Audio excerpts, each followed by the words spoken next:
Wisconsin's elected Democrats in Washington backing the president's decision to end his campaign. CBS 58's A.J. Bayatpour outside of Madison earlier today, where two Democratic senators say they believe this will give the party a boost in a number of races.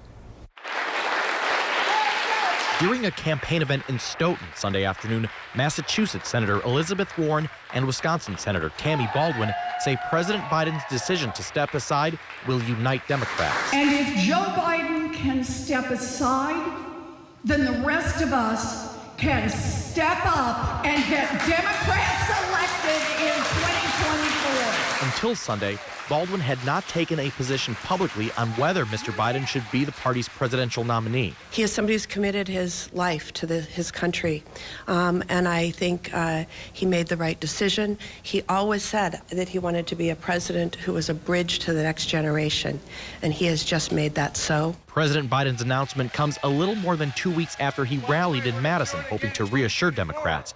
Congressman Mark Pocan appeared with the president at that event, but Friday called for him to drop out of the race. I've always been respectful of the president and the accomplishments he's had. The question was he able to campaign at a level we needed him to? And unfortunately, the polls and the many contacts in my district weren't there. On the Republican side, Congressman Glenn Grothman says former President Donald Trump's election bid just got harder. It is, I think, going to be more difficult to beat somebody who's not Joe Biden. But Grothman says he's still confident because he believes Democrats are ignoring flaws Vice President Harris has. And she has the obvious weakness at the border, as well as she hasn't been the most articulate candidate so far. But apparently they feel, or a lot of Democrats feel, they have to stick with her because of her ethnic background.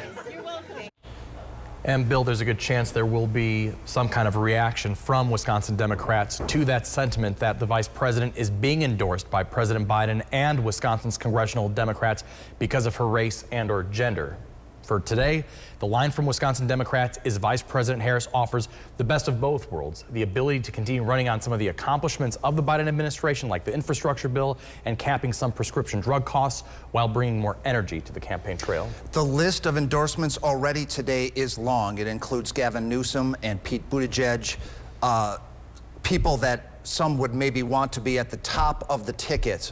So this appears to clear the runway a little bit for Kamala Harris. But is there any concern that another Democrat is going to challenge her?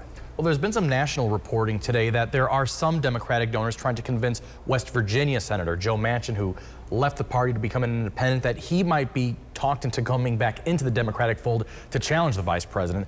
Congressman Pocan, when we talked about that, he says given that the DNC is less than a month away, he just does not see it as realistic that someone's going to be able to put together a campaign, raise enough money to put together a 4-week surge at the finish line here going into the DNC. Speaking of some of the national reporting, Speaker of the House Mike Johnson says Democrats will run into legal trouble replacing Biden on the ballot.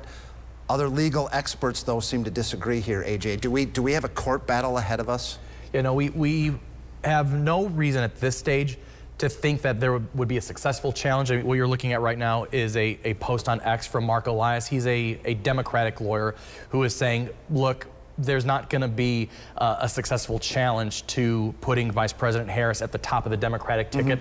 Here in Wisconsin, focusing on just our state, there's a memo from the Wisconsin Election Commission that has been posted going back to last year, and it lists key dates in the 2024 election process, and it says September 3rd. That is the deadline for the major parties to get their tickets in and in place on the Wisconsin ballot. So September 3rd, that is almost 2 weeks after the end of the DNC.